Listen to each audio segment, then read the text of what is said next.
जैसी भावना लाया वो वैसा ही फल पाया। जो जैसी भावना लाया वो वैसा ही फल पाया। और कर दिया माला माल काशी वाले ने लुटा दिया भंडार काशी वाले ने। शिव क्या ना देवे। कई लोग कहते हैं हमारे गांव में मंदिर नहीं है, कोई कहता है हमारे गांव में शिवलिंग नहीं है, कोई कहता है हमारे गांव में शंकर का ओटला नहीं है, कोई कहता है हमारे गांव में शिव प्रतिमा नहीं, शिवलिंग नहीं। मेरी जीजियों, निवेदन है अपने घर में छोटा सा शिवलिंग रखकर उसकी आराधना करना प्रारंभ करो। धीरे धीरे धीरे धीरे अपने आप तुम्हारे गांव में, तुम्हारे मोहल्ले में, तुम्हारी कॉलोनी में, तुम्हारे नजदीक में शंकर का मंदिर बनकर ही रहेगा। शिव तुम्हारे करीब में आकर ही रहेगा। आप भजो तो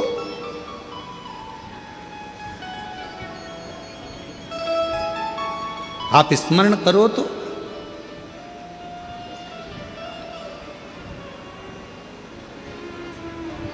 नील वर्मा ने सारे मंदिर तोड़वा दिए राजा ने, और राजा नील वर्मा ने सारे मंदिर तोड़वा दिए, शिवलिंग तोड़वा दिए, मंदिर हटवा दिए, होटले हटवा दिए।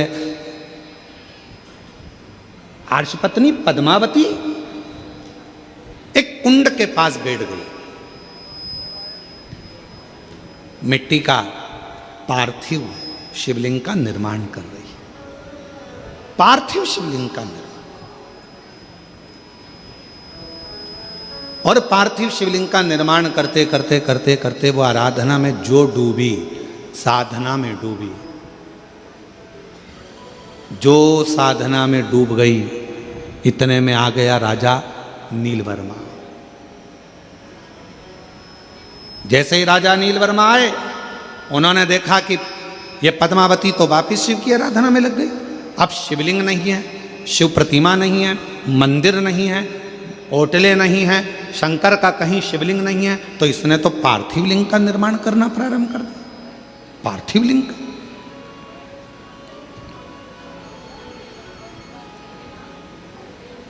क्या करा जाए? क्रोध आ गया राजा को, और राजा ने उसी समय पर गुस्से में आकर अपने पांव के अंगुष्ठ भाग को तोड़ने के लिए लगाने ही वाला था।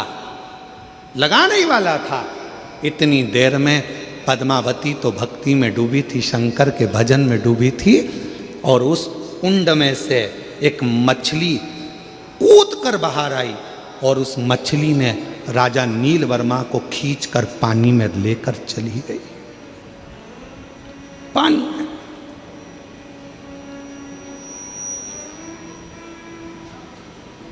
जैसे ही वो मछली अंदर लेकर गई, राजा का शरीर एक डुबकी लगाकर वापस बाहर आया, तो शरीर था तो ठीक, पर जब राजा अपने घर पर गया तो शरीर कंपायमान होने लगा, कंपित होने लगा, शरीर में कंपन उत्पन्न होने लगा। राजा सही से खड़े भी नहीं हो सकता था, राजा बैठ भी नहीं पा रहा था, चल नहीं पा रहा था। पूरे नगर में सूचना हो गई कि राजा ने शंकर भगवान का ऐसा अपमान करा है, शिव का ऐसा अपमान करा है कि राजा का शरीर अब कंपायमान हो रहा है, राजा का शरीर श्रेष्ठ नहीं है। मेरी जीजियों, मेरे जीजाओं, मेरी बेटियों, मेरे बेटाओं, मेरे बुजुर्ग माँ बाप, एक बात को याद रखना, बन सके तो जिंदगी में थोड़ा अच्छा करने का प्रयास करो। कोई मंदिर का निर्माण हो रहा है, उसमें हाथ बढ़ाकर काम करने का प्रयास करो। अपने यहाँ कोई अच्छा कार्य हो रहा है, उसमें थोड़ा सा आगे बढ़कर सहयोग करने का प्रयास करो। अपने गांव में कथा हो रही है तो उसमें हाथ बढ़ाकर आगे बढ़ाने का प्रयास करो कि हमारे नगर में, हमारे गांव में, हमारे क्षेत्र में कथा हो रही है, कम से कम शिव ने कृपा तो करी, जो यहाँ कथा हो रही है थोड़ा आगे बढ़कर उसमें प्रयास करो कि भगवान ने अगर तन अच्छा दिया है उसको लगाओ, मन अच्छा दिया है उसको लगाओ, धन अच्छा दिया है उसमें से एक पंखड़ी कथा में लगाने का प्रयास करो, मंदिर में लगाने का प्रयास करो। और अगर ये भी नहीं कर सकते हो तो कम से कम वहां जाकर प्रेम से उसकी आनंदता कर दो कि बहुत अच्छा काम कर रहे हो, बहुत बढ़िया काम कर रहे हो। पर इतना याद रखना, हाथ बढ़ाना पर कोई धार्मिक आयोजन हो रहा हो तो उसमें अपनी टांग मत अड़ाना। हाथ बढ़ाना पर अपनी टांग मत अड़ाना। क्यों? यही टांग, यही पांव एक दिन ऐसा आता है तेरा बुढ़ापा आते आते जो विरोध करता रहता है। शिव जी को क्यों पूजते हो, शंकर को जल क्यों चढ़ाते हो, शिव का भजन क्यों करते हो, शंकर के मंदिर क्यों जाते हो, क्यों शंकर की ये कथा हो रही है, क्यों हो रही है, क्यों हो रहा है। जो व्यक्ति ज़्यादा टांग अड़ाता है एक दिन वो व्यक्ति बुढ़ापा आते आते अपने पाँव पर भी खड़ा नहीं रह पाता है, ऐसी बीमारी में ग्रसित हो जाता है कि ना हाथ हिल पाता है ना पाँव हिल पाता है। फिर प्रार्थना करता है लोग तेल की मालिश करें, शरीर को घिसें, डॉक्टरों के पास जाएं, फिर थेरेपी कराएं, शरीर काम नहीं कर रहा। क्यों? हमने इस शरीर का सदुपयोग नहीं करा। सदुपयोग करिए और मत बुरे कर्म कर बंदे वरना पछताएगा। भगवान की आंखों से तू बच नहीं पाएगा, तो बच नहीं पाएगा।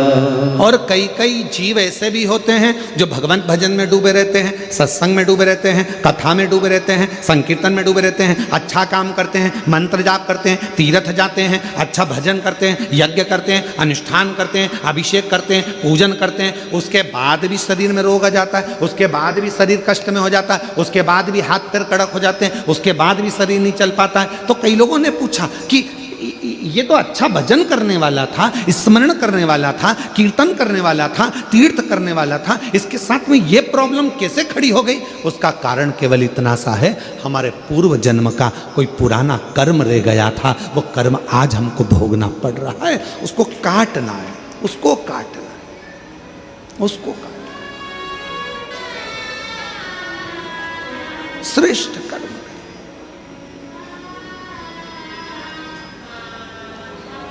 राजा नील वर्मा शरीर शिथिल, आज धीरे धीरे चलकर राजा नील वर्मा हर्ष पत्नी पद्मावती के पास पहुंच गए।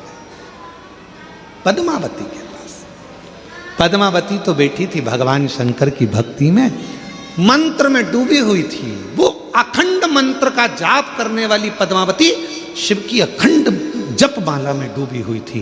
श्री शिवाय नमस्तुभ्यं, श्री शिवाय नमस्तुभ्यं, श्री शिवाय नमस्तुभ्यं, श्री शिवाय नमस्तुभ्यं। पद्मावती अखंड जाप में डूबी हुई थी।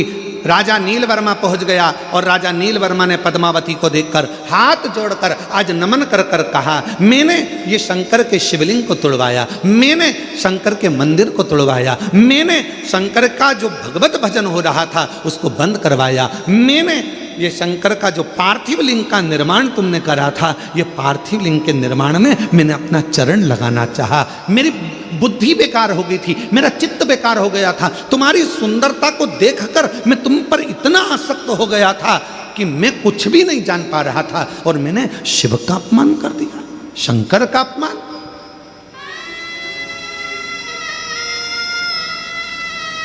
विनाश काले क्या बोलते हैं? विपरीत बुद्धि। विनाश काले विपरीत बुद्धि।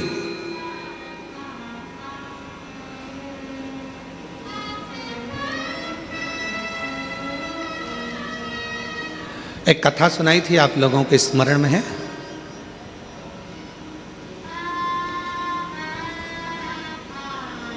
आप सब लोग कौशल प्रदेश के रहने वाले हो, राम जी के ननिहाल के हो। माता कौशल्या की एक कथा सुनाई थी पहले टीवी पर, आप लोगों में से कई लोगों ने सुनी होगी। लंका ने जो हरण, रावण ने जो हरण करा था वो कथा। मां कौशल्या, माता कौशल्या शिव जी की परम आराधना करती थी, भगवान शंकर की परम भक्त थी। और लंका के राजा रावण ने एक बार सारे ग्रहों को एकाग्रित कर कर पूछ लिया था, बताओ ग्रह मेरी मृत्यु कैसे होगी। किसी ग्रह ने जो बताता था, राजा उस लंका का राजा रावण उस ग्रह को बंदी बना लेता था। फिर भी रहा नहीं गया, पूछा तो एक ग्रह ने कह दिया कि तुम्हारी मृत्यु का कारण कौशल राज की लड़की कौशल्या, कौशल्या माता के गर्भ से एक बेटा जन्म लेगा, भगवान श्री राम, वो तुम्हारी मृत्यु का कारण बनेंगे। तो रावण के हृदय में ये बात खल गई और उसने माता कौशल्या जी को उसी समय पर जाकर कौशल राज की नगरी में, इसी छत्तीसगढ़ की पवित्र धरा पर आकर लंका के राजा रावण ने कहा कौशल राज से कि आप एक निवेदन स्वीकार करो, कौशल्या जी को मुझे दे दो, विवाह मेरे साथ करो। नहीं नहीं,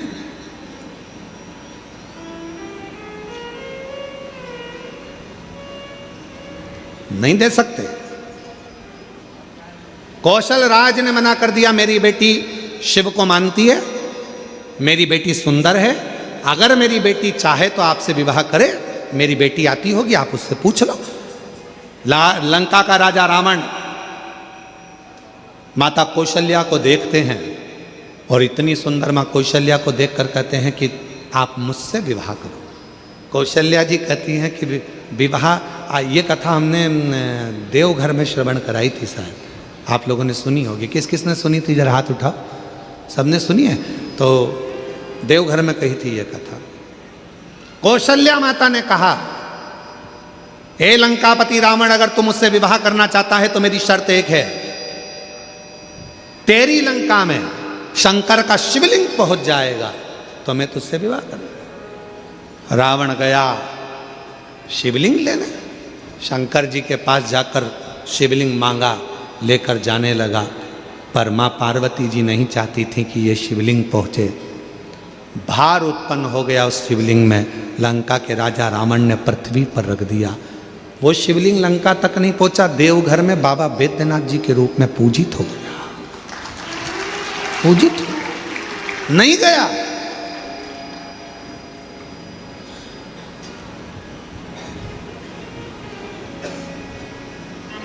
वो गया ही नहीं।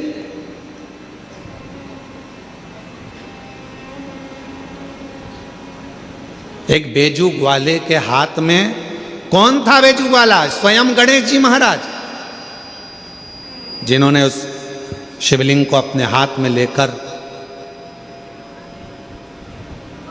51 शक्ति पीठ में से जो एक मां सती का हृदय जहां गिरा था, उसी हृदय के मध्य में उस शिवलिंग को रख दिया था। रावण को लगा कि कौशल्या जी के पुत्र के कारण मेरे प्राण छूटेंगे, तो एक काम करता हूं, इस कौशल्या जी को मैं हरण कर कर छुपा कर पेटी में बंद कर कर समुद्र में डाल देता हूं। और एक मछली के मुख में वो पेटी रख दी थी। वो मछली की लड़ाई एक बड़े मछुए से हुई, मुख खुला मछली का, पेटी गिर गई, एक टापू पर चली गई। वहीं से दशरथ जी निकल कर जा रहे थे, बंद पेटी को देखा तो खोला, उसमें कौशल्या जी थी। पूछा तुम कैसे आई? सारी कथा सुना दी। वापिस कौशल राज के पास में माता कौशल्या जी को भेजा गया और राजा कौशल राज ने दशरथ जी के साथ कौशल्या जी का विवाह पक्का कर दिया और उनके घर में राम जी का प्रागट्य।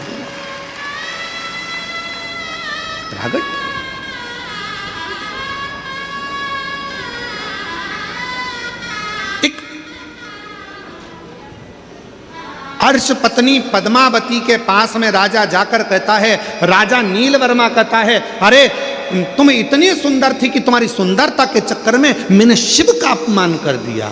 सुंदरता के और विनाश काले विपरीत बुद्धि, विनाश काले विपरीत बुद्धि। जब समय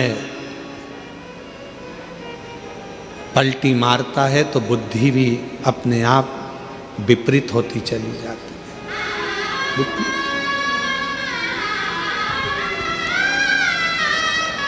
मेरी जीजियों, बुराई किसकी होती है संसार में? जम के बोलो। जो बहुत अच्छा होता है। तुम बहुत अच्छी हो, इसलिए तुम्हारी बुराई तुम्हारे घर में भी होगी और मोहल्ले में भी होगी। तुम बहुत अच्छे हो तो तुम्हारी बुराई ऑफिस में भी होगी, दुकान पर भी होगी, व्यापार में भी होगी। बुराई किसकी होती है? जो अच्छा होता है। अच्छे में से ही बुरा ढूंढा जाता है। बुरे में से कभी कोई बुरा ढूंढता है क्या? अरे बोलो तो जम के नहीं।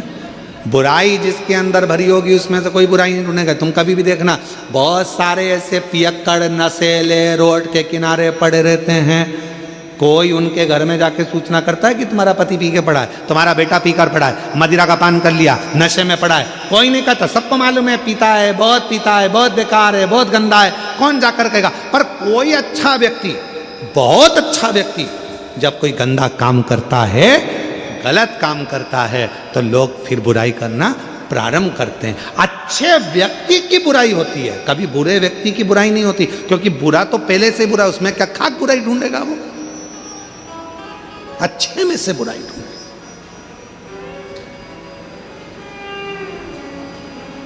तुम्हारी देवरानी अगर तुम्हारी बुराई करे तो समझ लेना तुम बहुत अच्छी हो। तुम्हारी जेठानी बुराई करे तो समझ लेना तुम एकदम जोरदार हो। तुम्हारी सास तुम्हारी बुराई करे तो समझ लेना कि तुम दुनिया की सबसे अच्छी बहू हो। और अगर बहू बुराई करे सास की तो समझ लेना तुम ओल्ड इज गोल्ड, एकदम मस्त सास हो, बहुत अच्छी सास हो। क्यों चिंता करना?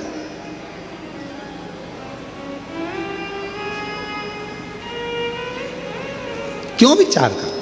महाराज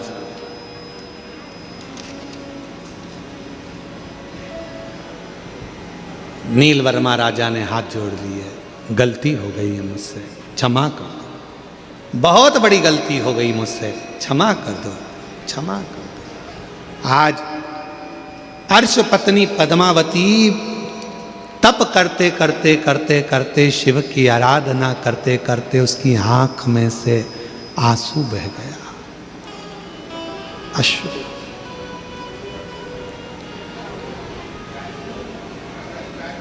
और महादेव तुम्हारे चरणों में मैं तुम्हें मनाने आया हूँ। महादेव तुम्हारे चरणों में मैं तुम्हें मनाने आया हूँ। हे शिव, हे शंकर, हे उघड़दान,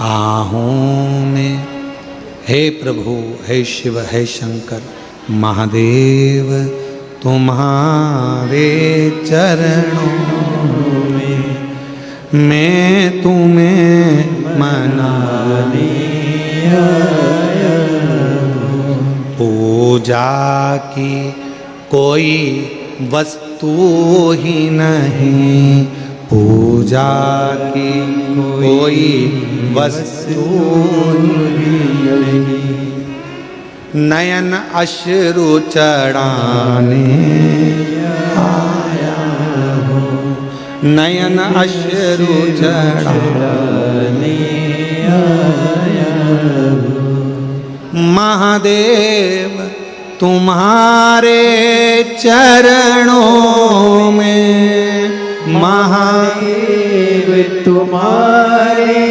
चरणों में, भोले बाबा तुम्हारे चरणों में, भोले बाबा बोलो बोलो, तुम्हारे चरणों में, मैं तुम्हें रिझाने आया हूँ, मैं तुम्हें रिझाने आया हूँ, प्रभु विनय सुनाने आया हूँ, प्रभु विनय सुनाने आया हूँ। रो दी पद्मावती, रो दी, आंख से आंसू बहने लगे, नैनों से नीर बहने लगे, नीर।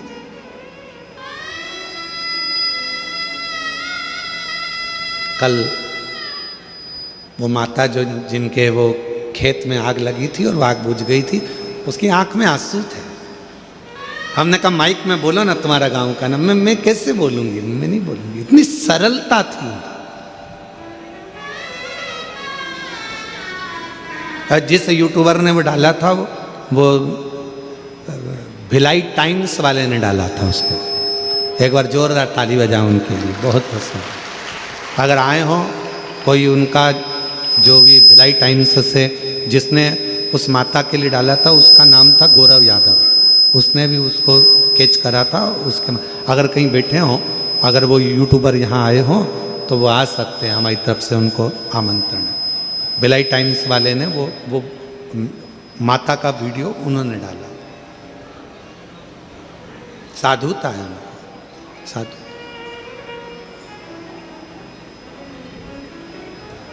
शिव कथा कर रही, भगवान शंकर का पवित्र चरित्र करा, नैनों से नीर बह रहा था, पद्मावती की आंख से आंसू बह रहा था।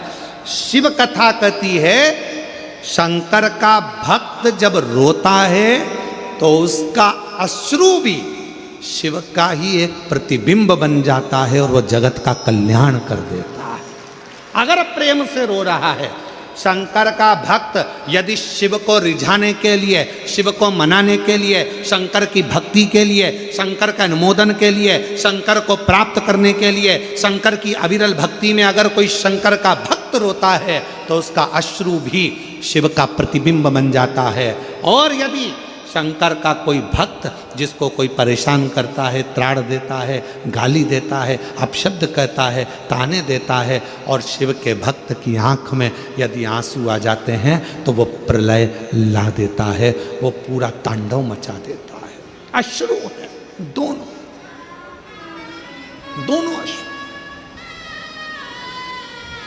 दोनों अश्रु।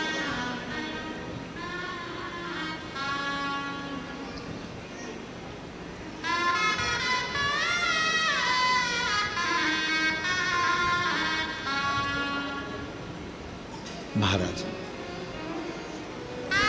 नील वर्मा ने हाथ जोड़ लिए, क्षमा कर दीजिए, गलती हो गई, बहुत बड़ी गलती हो गई है, क्षमा कर दीजिए। पद्मावती रो रही थी, आंख में से आंसू एक नीचे गिरा था। इतनी देर में उस अश्रु जो गिरा था, उस अश्रु के गिरते ही कुंड में से आवाज आने लगी, एक सरोवर में से मछली उछली, आवाज लगाई, मछली फिर उछली, आवाज लगाई, मछली फिर उछली, आवाज लगाई। पद्मावती, पद्मावती, हे पद्मावती। पद्मावती तो साधना में डूबी हुई थी, ध्यान नहीं दे पाई। मछली ने फिर आवाज लगाई, पद्मावती, हे पद्मावती। पद्मावती ध्यान नहीं दे पाई, वो भगवत भजन में डूबी हुई थी, भक्ति में डूबी। आखिरी में जब आवाज लगाई, मछली फिर उछली पानी में से, आवाज सुना पद्मावती ने। पद्मावती ने हाथ जोड़कर कहा, कहाँ से आवाज आ रही है? मछली में से आवाज आई, पद्मावती, जिस शिव की तू आराधना कर रही थी, आज वही मैं शिव इस मछली के प्रतिबिंब स्वरूप में यहां विराजमान हूं। इस मछली के प्रतिबिंब से पद्मावती राजा नील वर्मा से कह दे, उसने इस कुंड में जो तू शिवलिंग का विसर्जन करी थी उसमें पांव लगाने का प्रयास करा था, इसी कुंड में राजा से बोल स्नान करे। स्नान करेगा उसके शरीर का रोग पूरा मिट जाएगा, पूरा रोग। पद्मावती ने कहा नील वर्मा राजा से, राजन इस कुंड में स्नान कर लीजिए, जाओ स्नान करो। नील वर्मा राजा जैसे ही उस कुंड में प्रवेश करा, निकलकर जब बाहर आया पूरा शरीर राजा का अच्छा हो गया। पद्मावती के चरणों को प्रणाम कर लिया। मैं नहीं जानता था कि शिव भक्ति में इतना बल होता है कि शंकर भी मछली का प्रतिबिंब धारण कर कर प्रकट होता है। शिव भी मछली का प्रतिबिंब धारण कर कर प्रकट होता है। पूरे विश्व में, पूरे भारत की भूमि पर कहीं ऐसा मंदिर नहीं है जहां शंकर भगवान मछली के रूप में पूजाते हैं। तमिलनाडु में, दक्षिण में आज भी शंकर का एक ऐसा मंदिर है जहां शंकर के शिवलिंग की जगह पर एक मछली की मूर्ति रखाती है और जिसको पूरे लोग शिव मानकर पूजन करते हैं। जहां वो कुंड विराजमान है, जिस कुंड में स्नान करने के बाद काया का रोग समाप्त हो जाता है। आज भी तमिलनाडु में मंदिर है, आज भी विराजमान।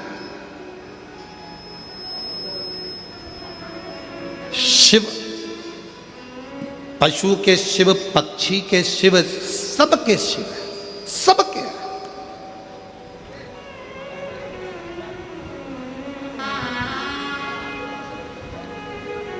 एक है शिव, एक है शंकर, एक है भोला। तीन नाम हैं, तीनों को समझ लीजिए।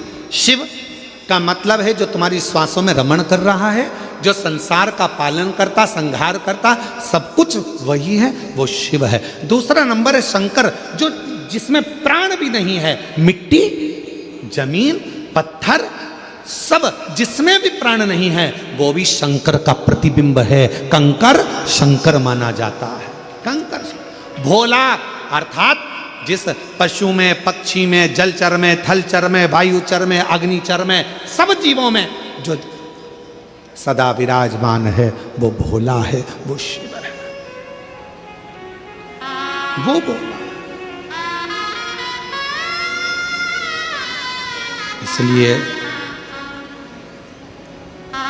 तेरे डमरू की धुन सुन के मैं काशी नगरी आई हूँ। तेरे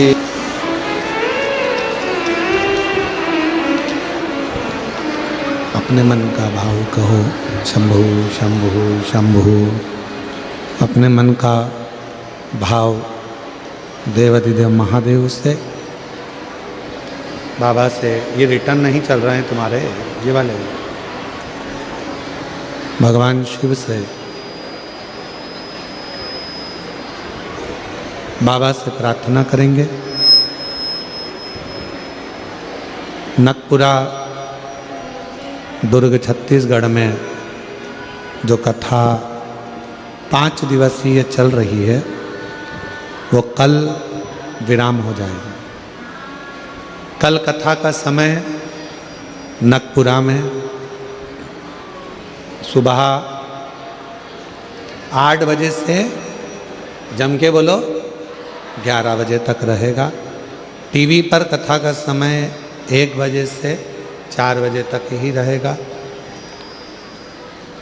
ये कथा कल विराम हो जाएगी 21 तारीख को।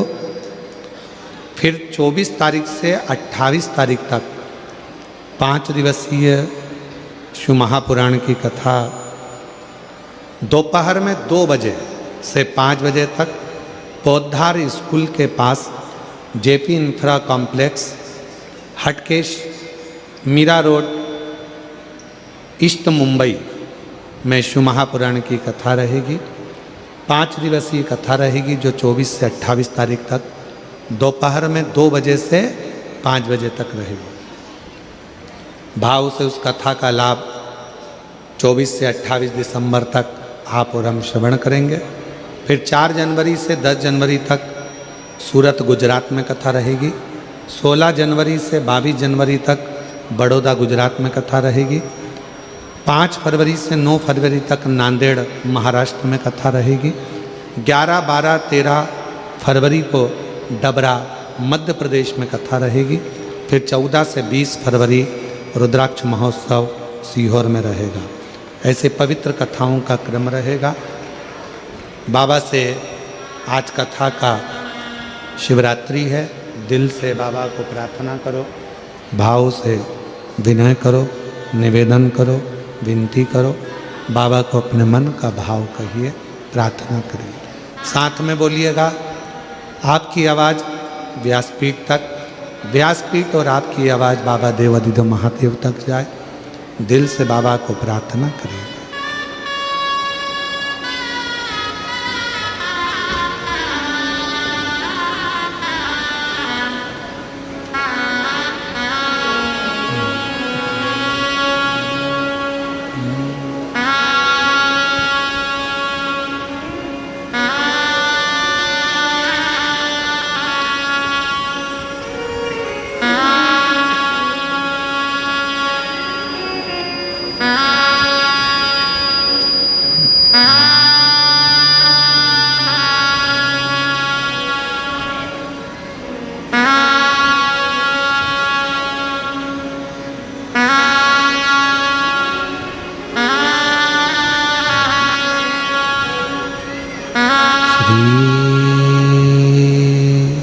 शिवाय नमस्तुभ्यं।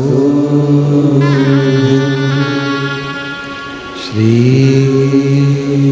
शिवाय नमस्तुभ्यं। श्री शिवाय नमस्तुभ्यं। श्री शिवाय नमस्तुभ्यं। श्री शिवाय नमस्तुभ्यं। भोला सब दुख काटो हमारा, ओ भोला सब दुख काटो हमारा। शिव शंकर जपूं तेरी माला, भोले बाबा जपूं तेरी माला।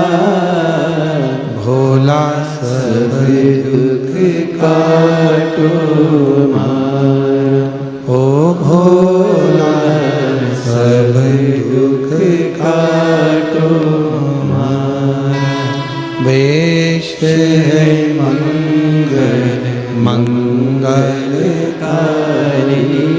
वेश है मंगल मंगलकारी। शमशान वासी हमारा, शमशान वासी हमारा। ओ भोला सब दुख काटो हमारा, ओ भोला सब दुख काटो हमारा।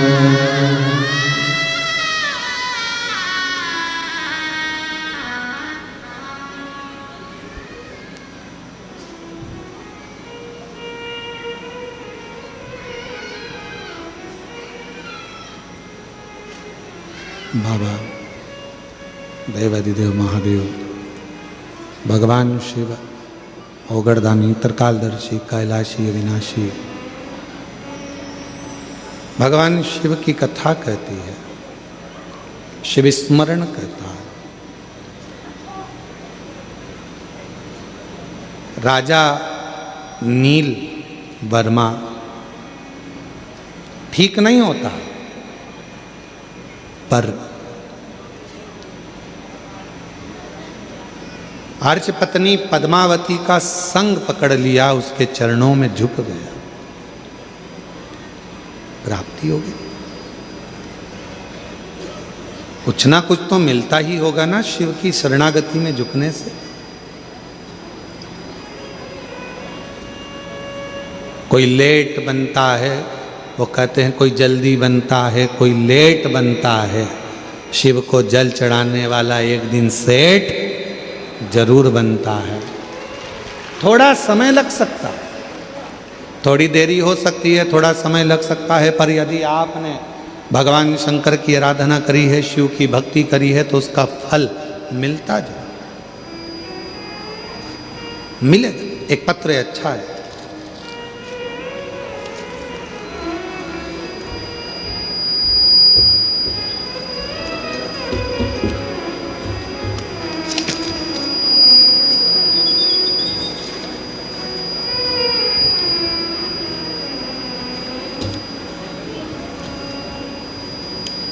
आलोक कुमार यादव,